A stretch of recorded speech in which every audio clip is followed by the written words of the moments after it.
All right, I wanted to do a short video on calculator work and factor labeling.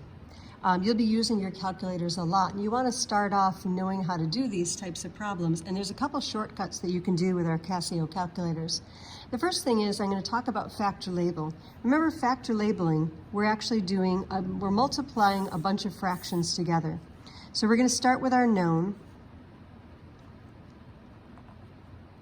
And this is in the top of our first fraction. Of course, whatever fraction you have, you're going to take your number and you're going to put it over 1, and that's your fraction. Let's say that I've got a known with a unit of grams. Well, what I'm going to do is I'm going to multiply that, this fraction, times my next conversion fraction. And I'm going to write it like this. So we're going to multiply these together. So my next conversion factor is going to have grams on the bottom. And let's say that I wanted to go to moles, is what my final answer and my unknown is. So I've got my unit of grams on the top, and I need my unit of grams on the bottom of the next conversion factor so that they will cancel out. Okay, now I could also keep going with this. Let's say that I needed to go to number of molecules. I'm starting with grams, and I'm going to end with molecules, not moles. So now I'm going to need another conversion factor to go to molecules. So if I have mole on the top of this one, I need to have mole on the bottom of the next one.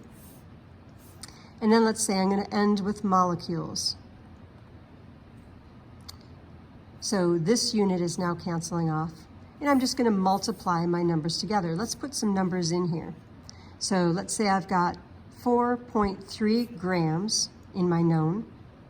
When I calculate the molar mass, maybe I'm doing water. So let's say that my molar mass is 18.02 grams per 1 mole of water. 1 mole of anything will have 6.02 times 10 to the 23rd molecules. And now I'm ready to compute my answer. I wanted to end with molecules, and now I've got it there. So to put this in the calculator, really what I'm going to be doing is multiplying these fractions together.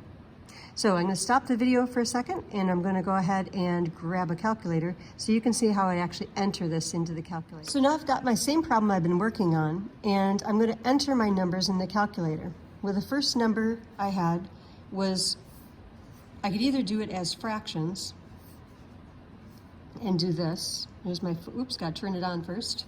My thing is spinning. There's a fraction button. So I could actually do my fraction. 4.3 is on the top, 1 is on the bottom. Now I'm going to go over and I'm going to say times my next fraction. I've got to push my fraction button, a 1 on the top, drop down, and it was 18.02. Now I'm going to go over, do my next fraction, which was 6.02. Now because I'm using this calculator, I can just push this button here and then put my exponent. Whoops, got it, that's a fraction. There you go. And on the bottom of that was a 1.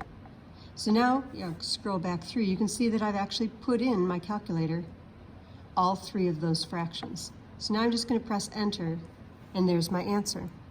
So the answer is 1.4365 blah, blah, blah, blah, blah. Now, because I had 4.3, as my known, there's 2 significant figures, so I'm only going to need 2 significant figures in my answer.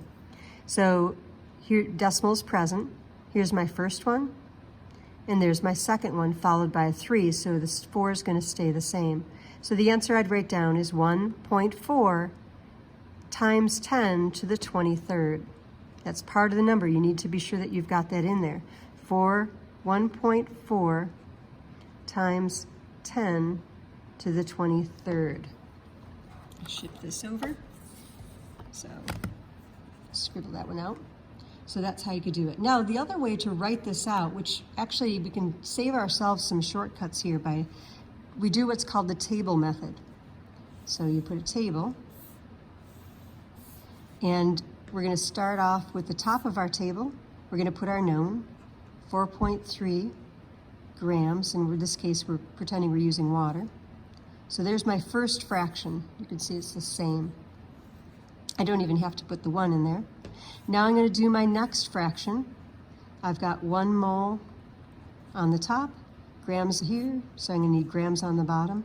The molar mass of water is 18.02 grams. Now my grams are canceling out, and I'm ready to go on my next one. I've got mole on the top of this fraction. I'm going to need mole on the bottom of this fraction. And I'm going to molecules. So same thing as I did up here. We've got 1 mole is equal to 6.02 times 10 to the 23rd molecules. Now I'm ready for the calculator again. Only this time I'm going to use a different button, or I'm going to use that fraction button, but I'm going to put it all in one line. So fraction button. I'll go ahead and move this to the side here. So there's the fraction button. I'll try to move it up so you can see all the buttons as I hit them. So I've got 4.3 in the top of my table. Now I'm just going to go times 1, because that was my next fraction, times 6.02. I'm going to use the time 10 to the x button. There it is, put in my exponent. Now I'm going to go down in my fraction. The numbers I had in the bottom of my table were 18.02 times 1. Now I'm going to press enter, and there's the number, same number as I got before. And I need 2 significant figures because of this one here, my known. 1.4, 4 is followed by a 3, so it's going to stay the same. And so this is going to be 1.4 times 10 to the 23rd, same number as I got before. So I can actually just type in these numbers in one fraction. So it's going to be 4.3 times 1 times 6.02 times 10 to the 23rd.